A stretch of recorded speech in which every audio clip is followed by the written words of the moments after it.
Well, more speculation has been raised on the reasons for NATO's intervention in Libya. And as RT's Laura Emmett reports, the organisation may have been trying to prevent Gaddafi from burying the American buck.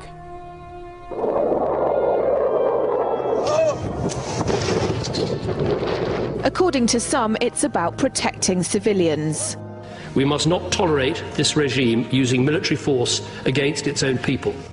Others say it's about oil. The only reason they're interested with Libya is about the oil. You'd think we'd be in Iraq if the major export there was broccoli. But some are convinced intervention in Libya is all about currency, specifically Gaddafi's plan to introduce the gold dinar, a single African currency made from gold, a true sharing of the wealth. It's one of these things that you have to plan almost in secret, because as soon as you say you're going to change over from the dollar to something else, you're going to be targeted. There were two conferences on this, one in 96 and another one in the year 2000, called the World Mataba Conference, organized by Gaddafi. And everybody was interested. I think most countries in Africa were keen. Gaddafi didn't give up. In the months leading up to the military intervention, he called on African and Muslim nations to join together to create this new currency that would rival the dollar and euro. They would sell oil and other resources around the world only for gold dinars. It's an idea that would shift the economic balance of the world. Countries' wealth would depend on how much gold they have, not how many dollars they trade. And Libya has 144 tons of gold. The UK has double that, but 10 times the population.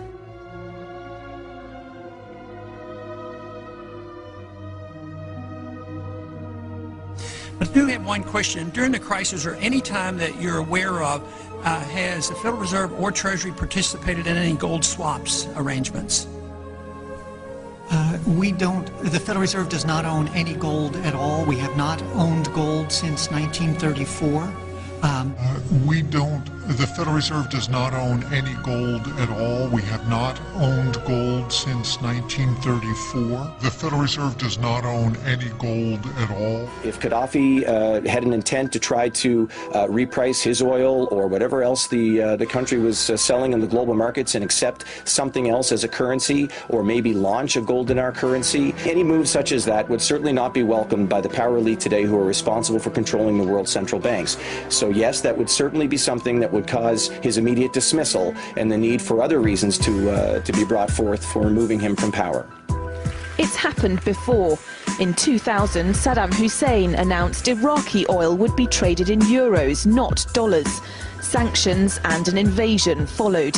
Some say because the Americans were desperate to prevent OPEC from transferring oil trading in all its member countries to the euro. The UK's gold is kept here in a secure vault somewhere in the depths of the Bank of England.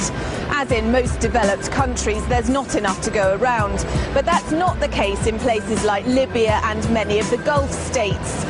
A gold dinar would have given oil-rich African and Middle Eastern countries the power to turn around to their energy-hungry customers and say, sorry, the price has gone up and we want gold. Some say the US and its NATO allies literally couldn't afford to let that happen. Laura Emmett, RT, London. President Obama unequivocally putting Muammar Kadafi on hold in a phone call to German Chancellor Angela Merkel. The president said Gaddafi was using mass violence as his only means of staying in power, that Gaddafi had lost legitimacy, and for the first time, that Gaddafi should leave now. And late last night, the White House rolled out new sanctions against Libya, blocking bank accounts and freezing the assets of Gaddafi, his regime, and Senior and his children.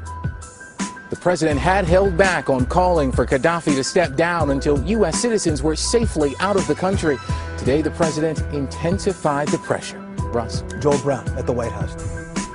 Well, right now, diplomats the world over are scratching their heads on how to manage the situation in Libya. And on top of sanctions, Colonel Gaddafi now faces the possibility of a no-fly zone over his country. British Prime Minister David Cameron said he would work with his allies on preparations for such a plan and would not rule out the use of military assets. At the same time, the United States is also repositioning its naval and air forces around Libya. The BBC's diplomatic correspondent James Robbins is following that part of the story.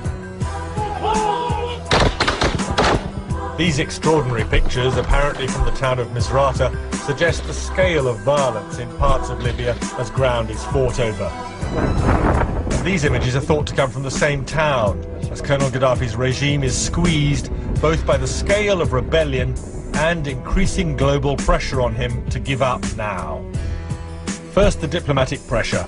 How are you? How are you? Nice to In Geneva, foreign ministers focused on newly announced European Union sanctions. They're important because 85% of Libya's energy exports are to Europe. Hillary Clinton said no military action was pending, but at Westminster the Prime Minister made clear the option of enforcing a no-fly zone over Libya is being worked on. We do not in any way rule out the use of military assets.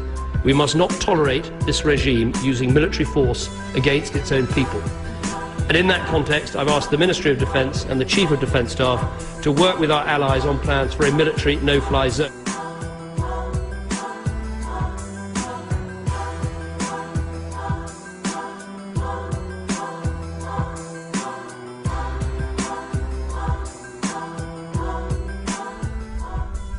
Imagine what the world would be like with him in power.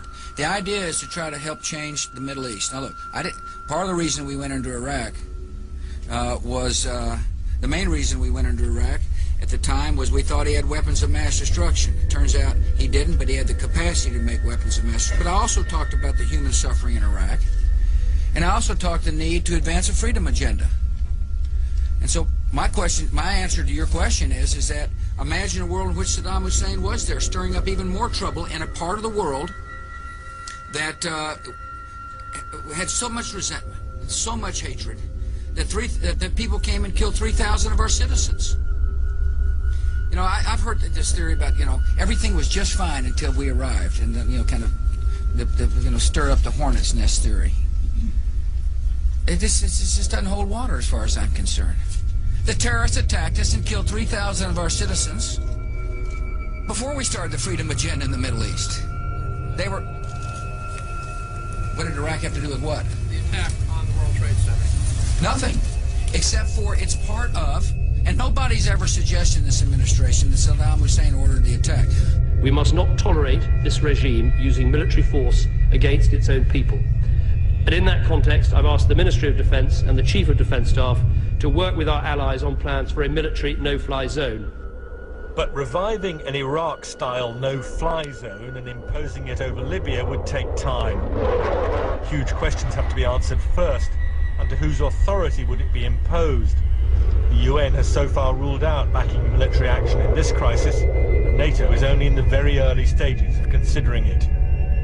But financial pressure on the Gaddafi regime will build, slowly but steadily. It's now estimated that 80% of Libya's oil fields are in rebel hands. Over time, Colonel Gaddafi will run out of cash. It's fundamentally important. There really is nothing else in the economy apart from oil, which is why I think that the international oil companies will be invited back by the next regime when it takes over. The greatest pressure on Colonel Gaddafi is internal, from his own people. He's lost large parts of his country to the rebellion, with the east of the country fully in opposition hands. Libya's second city, Benghazi, was the first to fall. There's been fierce fighting at Misrata, particularly to control the airbase. There are towns outside Tripoli which remain in the hands of Gaddafi loyalists, including Sirte, Colonel Gaddafi's birthplace.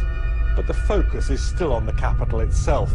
Tripoli is home to around 1.7 million people out of a total population of 6.4 million. And it's still the command centre for up to an estimated 10,000 armed forces thought to be loyal to Gaddafi. Libya's Colonel Muammar Kanddafi has warned that his people will fight back if world powers try to enforce a no-fly zone over the country's skies. Gaddafi told Turkey's TRT channel that the West only wanted to take action so it could seize control of Libyan oil. He also claimed that if he stepped down, it would leave a power vacuum to be filled by Al Qaeda. We are the ones preventing Al Qaeda from taking control, he said. They would drag the whole region into chaos.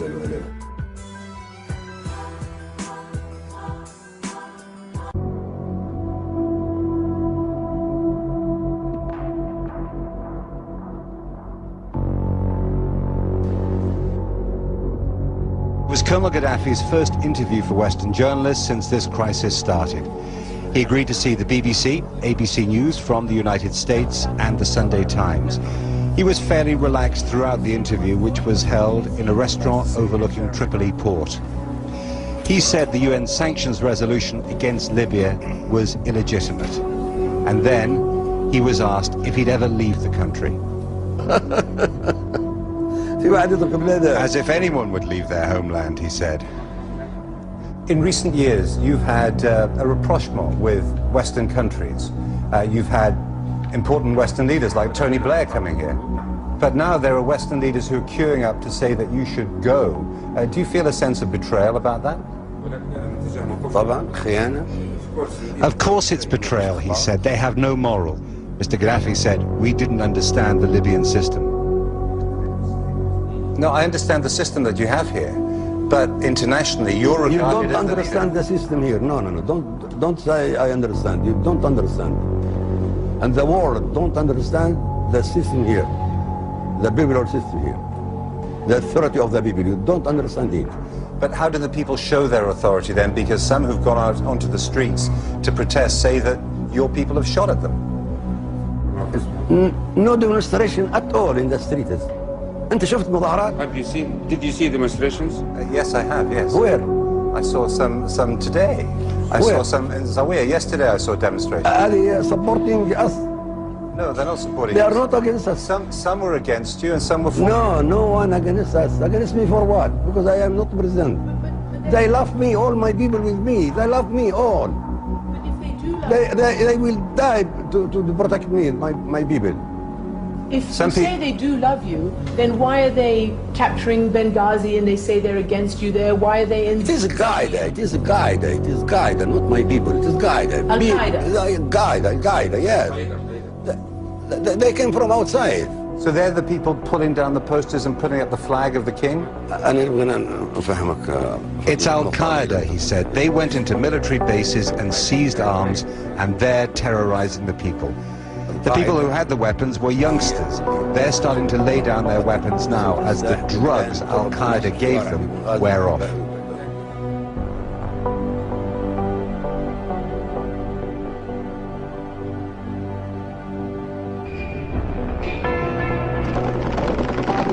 Even bin Laden's displays of strength for the Western media were faked.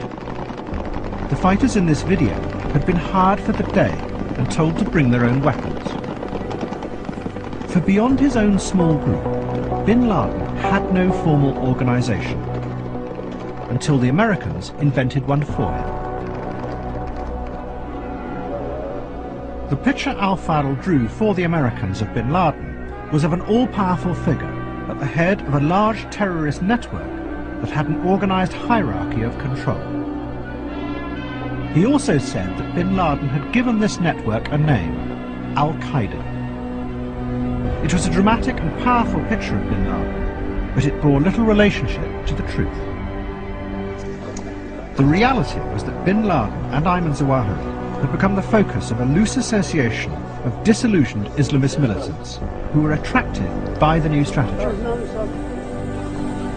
There is also no evidence that bin Laden used the term Al Qaeda to refer to the name of a group until after September the 11th, when he realized that this was the term the Americans had given him. Anti-Gaddafi rebels freed a prison in Tripoli. Today, CNN has learned that among those liberated inmates are hundreds of men who are believed to be supporters of Al Qaeda. They're now on the loose. The man who uncovered this story is CNN terrorism analyst Paul Cruikshank. He has been to that prison in the past, joins us live from London. Paul, give us details on just who is now free in Libya. Well, what we're hearing, Drew, is that up to 600 prisoners from this prison are believed to be pro-Al-Qaeda militants, people who were imprisoned there by Gaddafi, who've been there for several years, people who were imprisoned at the height of the Iraqi insurgency. Many of these individuals, we understand, actually tried to go to Iraq. Some of them came back from Iraq after fighting against American troops there. So there are rather large concerns at the moment about who these individuals are and what they may do in the future.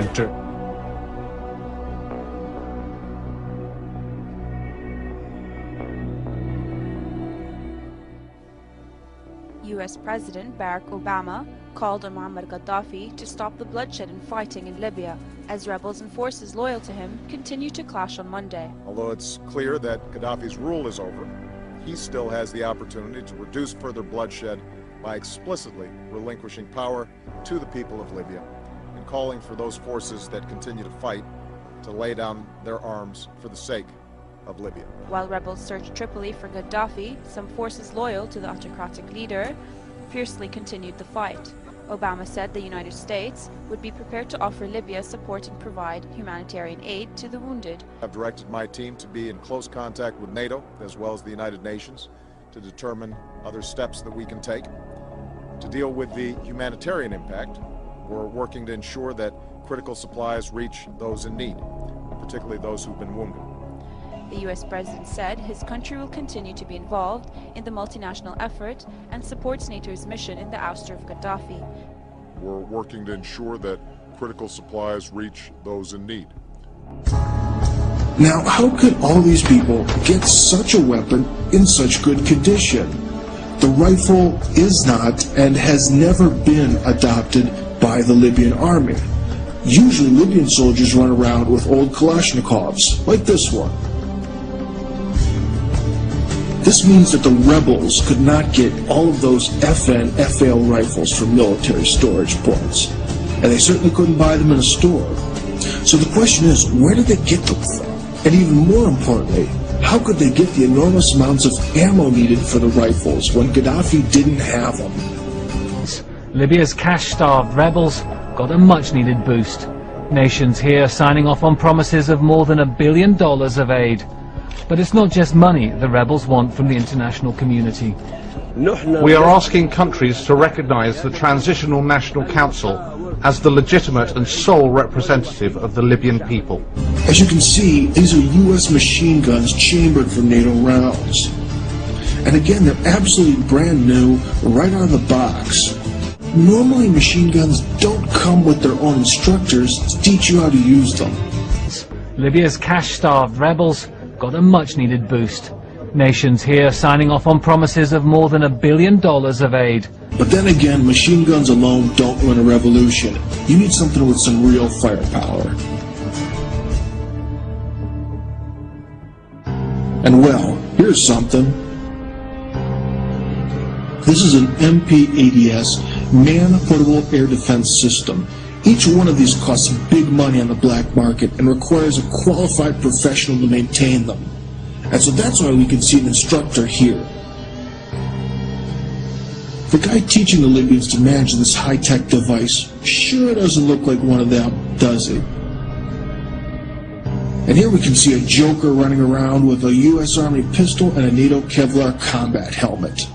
Now how could he get all this? From Gaddafi's military storage? Come on. Okay, this crate is American and brand new. I think you could realize that by now. Well, we can see a lot of brand new NATO weapons. Foreign instructors, American ammo, new uniforms and equipment, and a suspiciously large amount of non-Libyan mugs. Do you know what this looks like? You're absolutely right. It definitely looks like a well-organized coup from abroad. The foreign managers have brought the people, provided the brand new weapons, instructors, and equipment, all to the young people in Libya. Naive young people who work for free drugs, dope, and just the rush of being a revolutionary. Nobody even knows who the rebels represent. And there's good evidence that the Al Qaeda is there. So we may be delivering Al Qaeda another prize. They'll be in Libya. They weren't there before. And also, the Al Qaeda is in Iraq now. So these unintended consequences of our foreign policy are so overwhelming. Logic tells us that we shouldn't be dealing with our foreign policy in this manner. We should be dealing for national security and defense of our country and not pretending that we can pick the dictators around the world. It's been very unsuccessful, and American people are waking up to this. Nobody even knows who the rebels represent. And there's good evidence that the Al Qaeda is there. So we may be delivering Al Qaeda another prize. They'll be in Libya. They weren't there before. I want to say to Al Jazeera, wake up, because you are in dreaming. No one can kill Muammar Gaddafi. All Libyan with Muammar Gaddafi. We invited the foreign media to come to Tripoli and to Libya and to see and to watch and to send their reports to their channels. We noticed that the administration or management of their channels selected what they want from these reports and eliminate or delete what does not serve their purposes. Which is why people here are angry. Mohammed's taken a few days off from his work as an engineer to join the throngs of Gaddafi supporters in downtown Green Square.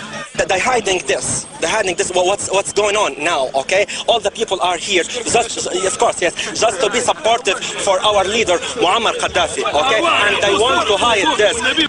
But, say analysts, it's not just what's being hidden; it's also what's actually being said.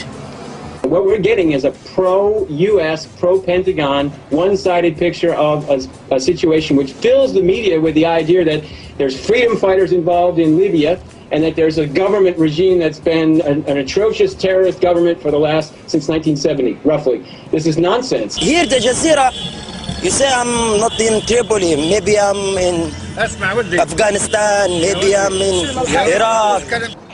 The war is clearly not in Tripoli. And just as clearly, Western media has been a little too quick to write off Gaddafi. Holislia, RT, Tripoli.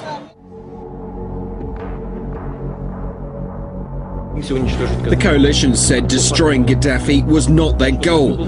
Then why bomb his palaces? Now some officials have claimed that eliminating him was in fact their goal. Who gave them that right? Did he have a fair trial? Returning to the no-fly zone, the bombings are destroying the country's entire infrastructure. When the so-called civilized world uses all its military power against a small country destroying what's been created by generations, I don't know if that's good.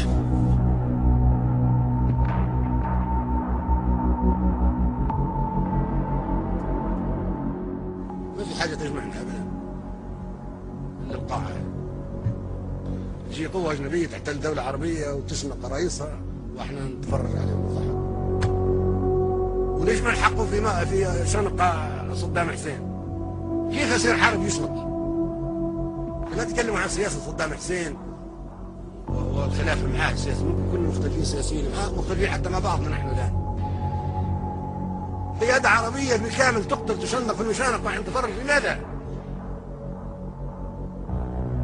ممكن الدور جاي عليكم كلكم. نعم. ليش امريكا قاتلت مع صدام حسين ضد الخميني؟ كان صديقها. تشيني كان صديق لصدام حسين. رامي سلي كان وزير الدفاع الامريكي لما كان يدمروا في العراق، صديق حميم لصدام حسين. واخيرا باعوه وشنقوه. حتى انتم اصدقاء امريكا، نحن اصدقاء امريكا، بلاش نقول انتم، نحن اصدقاء امريكا كلنا. قد توافق امريكا على شنقنا في يوم ما.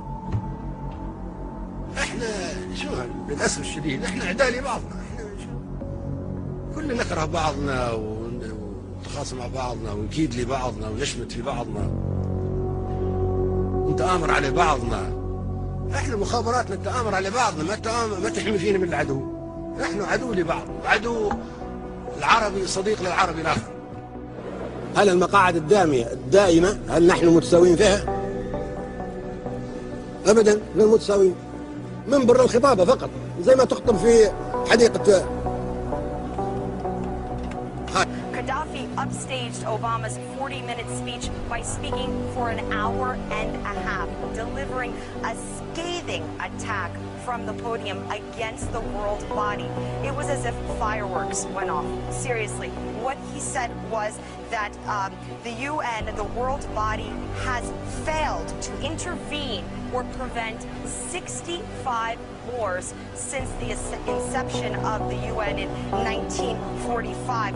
Now, as Gaddafi spoke from the podium, he was holding a copy of the UN Charter in his hands, waving it ferociously, and he was saying that the UN right now is not a democratic institution because it's really the Security Council that holds the power, particularly 5 veto-wielding members of the Security Council that hold the power. He said that the power needs to be held by the General Assembly. He said that's what would make this international body more democratic. And what he said that actually shocked everybody that was watching his speech was that the Security Council should instead be called the Terrorism Council. And we should not accept any resolution taken by the Security Council according to its composition right now. We were under trusteeship, we were colonized, we are independent, and now we are here to decide the future of the world in a democratic way that will maintain world and peace security. All people, small and big, are equals. This is terrorism, like the terrorism of the Al Qaeda. This is terrorism. This is in full contradictions and full intervention of the United Nations charters, and we signed that. And unless we do things in the charter of the United Nations according which we agreed, otherwise we don't speak diplomatically. We are not afraid. We are not coveting, and we were not being nice to anybody. Now we are talking about the future of the. There is no hypocrisy, no diplomacy, because it is a decisive and important vital matter.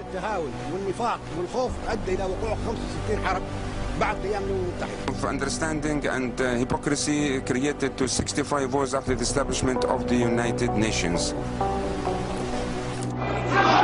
For 41 years in charge and in control, apart from a few royals, Muammar Gaddafi held power longer than anyone else, anywhere else.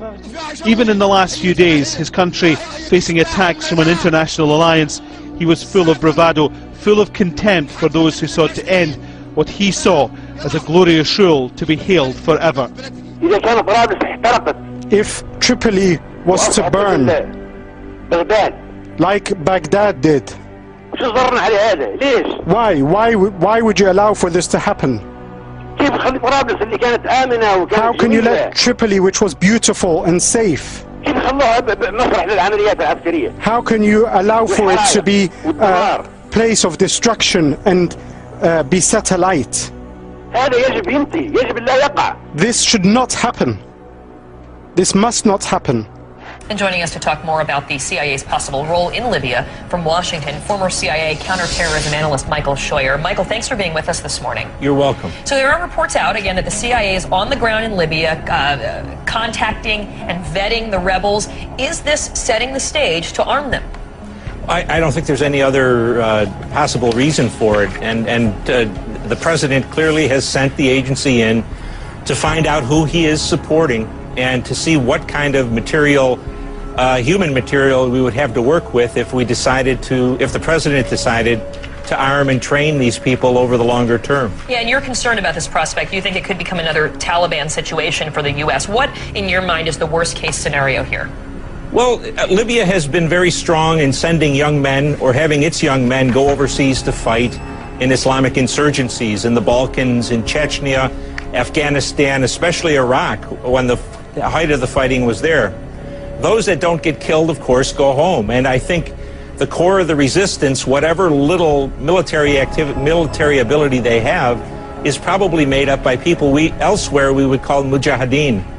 And so it's a dicey proposition to be getting involved with this. I'm not sure that the opposition, if it takes power, is going to be much better than was Gaddafi. But that's why you need to have the CIA, I presume, in there vetting, as we said, who are these people, who are the elements that are funding them or supporting them, who are the politically the most palatable and the least palatable among them. The White House saying that no decision has been made. I have a question for you as a CIA veteran, I guess. I mean, the fact that we even know about this, is that unusual? I mean, should we just assume that the CIA in this sort of a situation would, of course, be in there on the ground?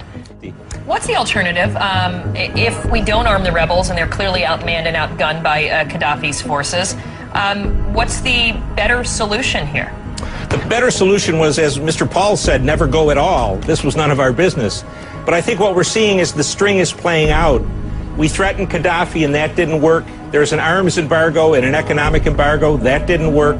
There was a UN resolution and that didn't work. Aerial bombing has continued and has impact, but it hasn't defeated him. Now we're at the stage where we're going to try to apparently try to train and arm the resistance. that takes a long time. I don't know if we have that time against Gaddafi. What we're seeing is the president putting himself into a corner where his only option is ground troops. But that's something that is not something that no one says that they want to do in this administration. I mean, they simply don't want to do that. They want to... Well, they don't. Well, the choice may come down to admitting that it was a mistake and being defeated in the sense that Gaddafi survives, or putting ground troops in. Nations are a lot like people. They don't like admitting to mistakes. And maybe they don't want to put them in, but when it comes down to looking defeat in the face, I wonder. In the Muslim world, this is Americans killing Muslims again, and it looks like it's for oil. He said, I just got this down from upstairs, meaning the Secretary of Defense's office today, and he said, this is a memo that describes how we're going to take out 7 countries in 5 years, starting with Iraq and then Syria, Lebanon, Libya, Somalia, Sudan, and finishing off Iran. You must remember, dear people of America, that whenever government wants you to think and act in a certain way that would bring justification to an action that they are already planning to make, they must make the person that they hate a boogeyman. كانوا يجاوبون على السؤال اللي حاير، لماذا العراق؟ شو السبب له؟ بن لادن عراقي، ما هو عراقي، اللي يضربوا نيويورك عراقيين، ما هم عراقيين. اللي يضربوا البنتاغون عراقيين، ما هم عراقيين. في أسلحة دمار شامل عند العراق، ما عنده. Saddam has perfected the game of cheat and retreat and is very skilled in the art of denial and deception. This is a regime that has already used poison gas to murder thousands of its own citizens on Saddam Hussein's orders. This is a man who has attacked his neighbors twice, who represses his own people. He used chemical weapons both against the Kurds and against the Iranians during the 1980s. Who is continuing to develop weapons of mass destruction. He's launched ballistic missiles against 4 of his neighbors over the years. Who's tried to assassinate a former American president. This is a man of great evil. يد عربية بالكامل تقتل تشنق في المشانق عند تفرج، لماذا؟ ممكن الدور جاي عليكم كلكم. نعم. ليش امريكا قاتلت مع صدام حسين ضد الخميني؟ كان صديقها، تشيني كان صديق لصدام حسين. رامز سلي كان وزير الدفاع الامريكي لما كان يدمروا في العراق، صديق حميم لصدام حسين. واخيرا باعوه وشنقوه.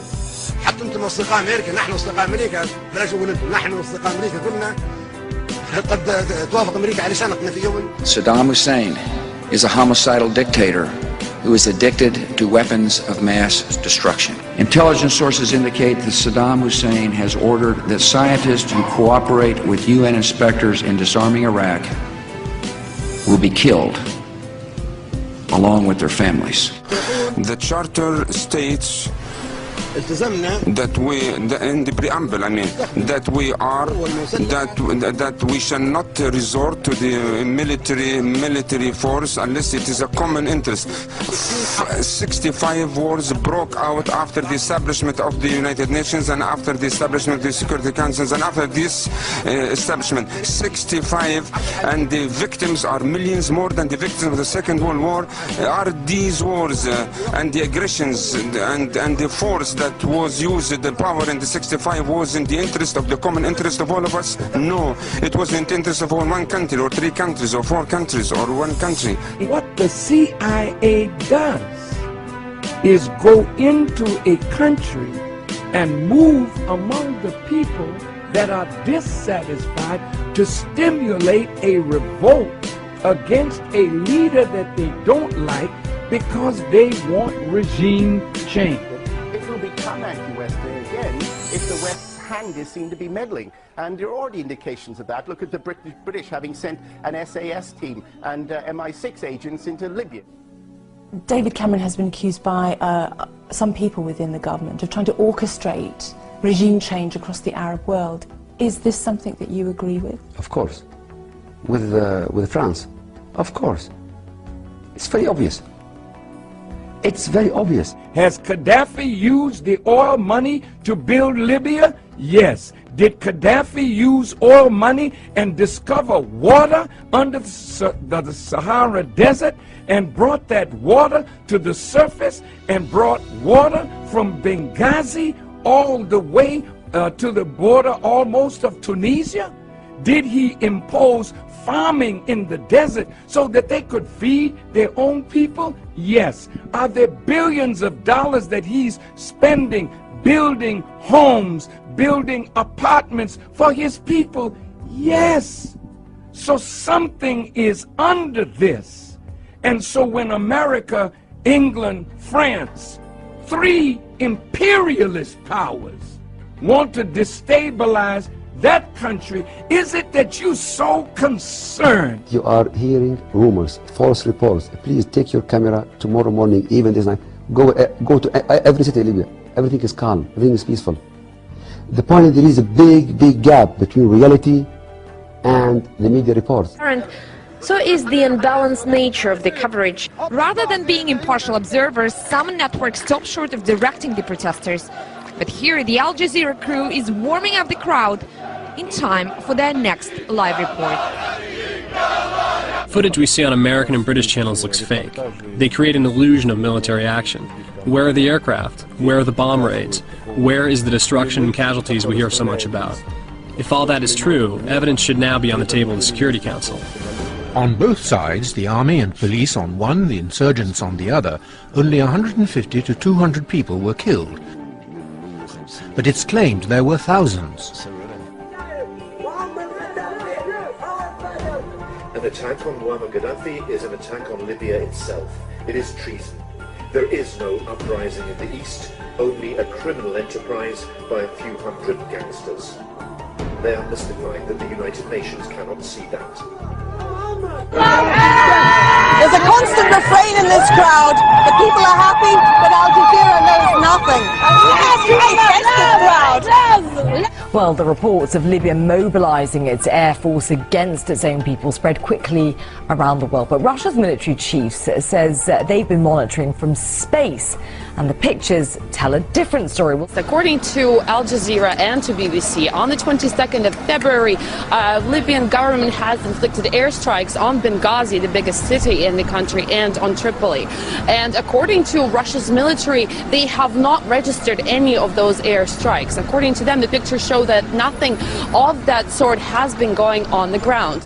Now, the tough new sanctions and Gaddafi's increasing isolation are based on allegations that he has ordered airstrikes, bombing of civilian protesters. We have seen no evidence of that yet, and the Gaddafis strongly deny it. Are there any conditions under which you would support foreign military intervention in Libya? Только факты. Facts, that's all. Only facts on the table of the UN Security Council saying that weapons were used against peaceful civilians in Libya. You know, we told them, the British and the French, we did challenge them. We told them, send fact-finding mission to Libya. The thing is, we don't have any facts. We have reports from the BBC, CNN, and other media featuring some machine gunner firing his machine gun in the air. At the same time, we don't see any aircraft attacking. Instead, we see people applauding the gunner for looking so cool. If there were a real aircraft attack in progress, they wouldn't be applauding.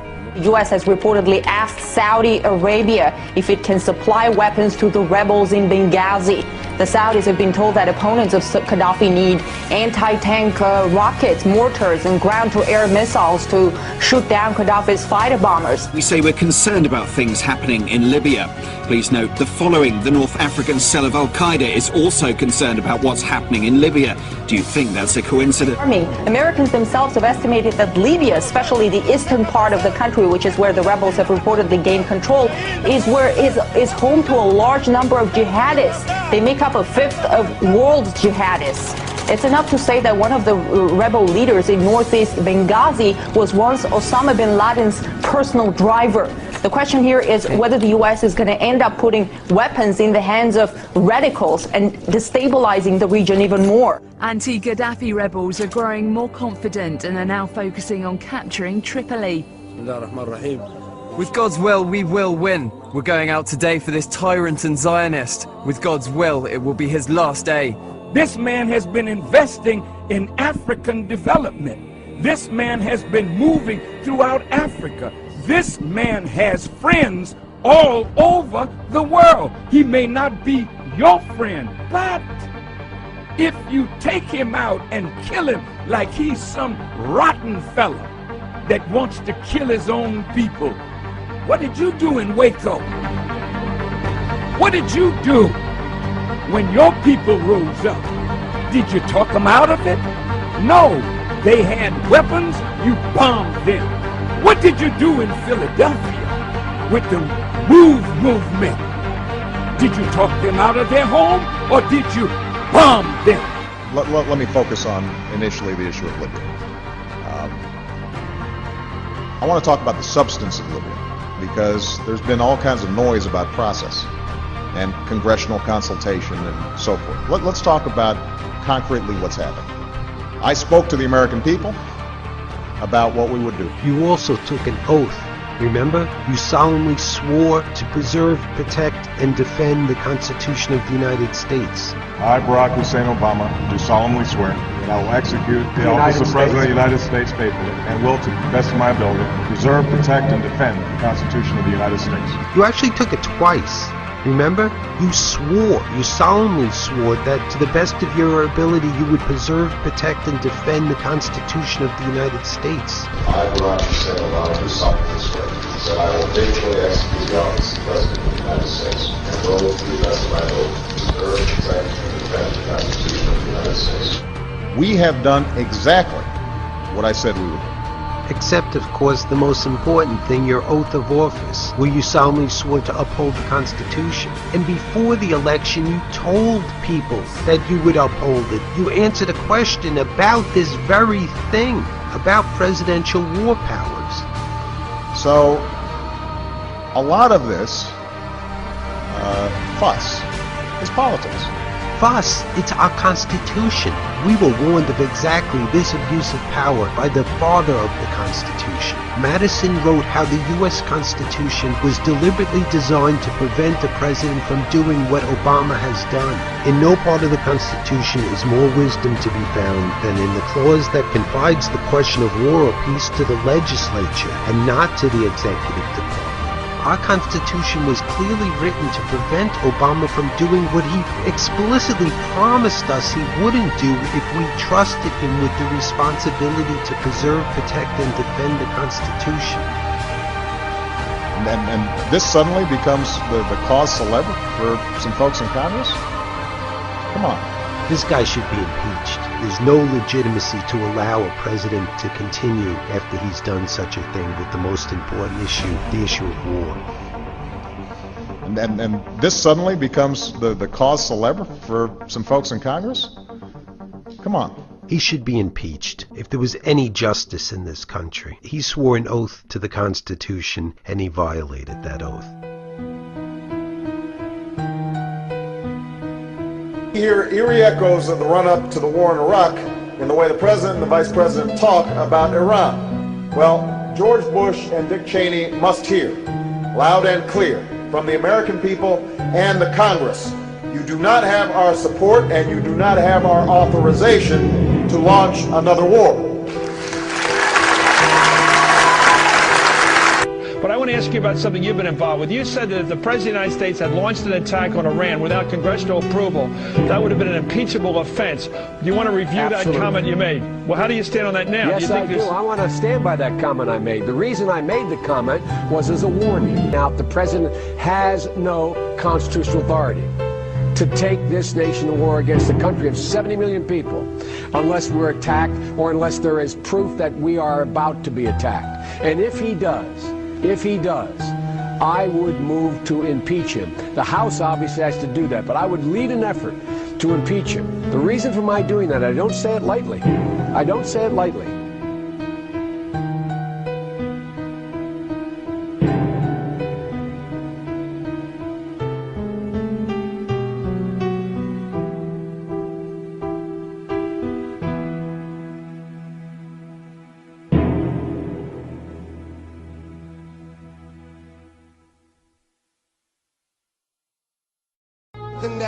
ما فيه ديمقراطية هناك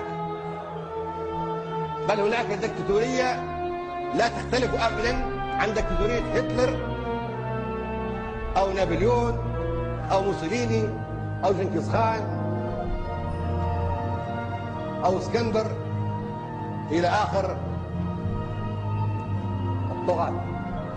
انتخابات أمريكية طلع مواطن أسود أصله من كينيا أفريقي ومسلم وكان يدرس في مدرسة إسلامية في إندونيسيا اسمه أوباما، والناس كلهم صفقوا لهذه الشخصية في الوطن العربي وفي العالم الإسلامي وفي أفريقيا، واستبشروا بخير وصفقوا له وصلوا من أجله ودعوا له بالنجاح، وربما يكونوا قد دخلوا حتى في حملات التبرع الشرعية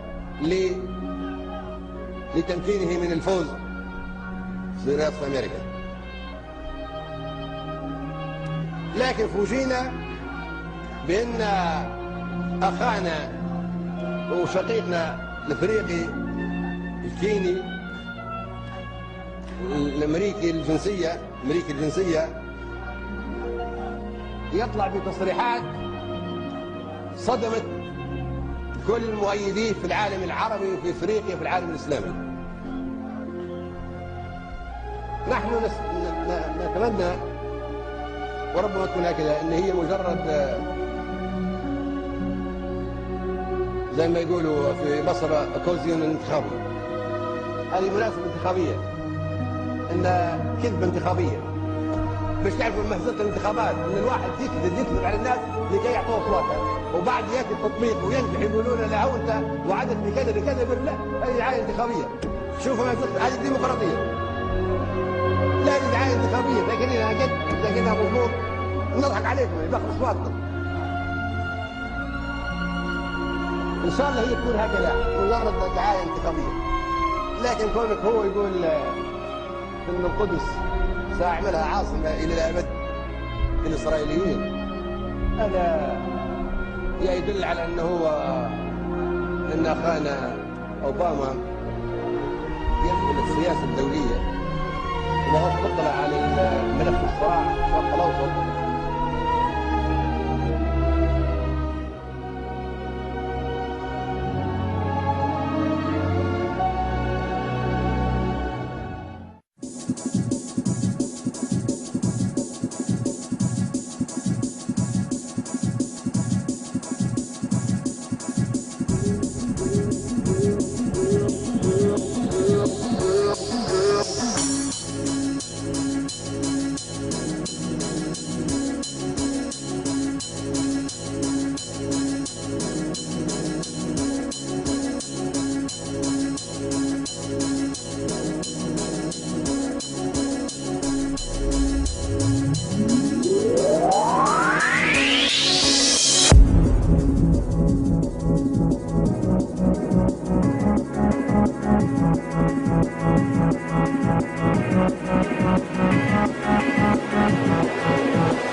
Everything will be perfect tonight and forever.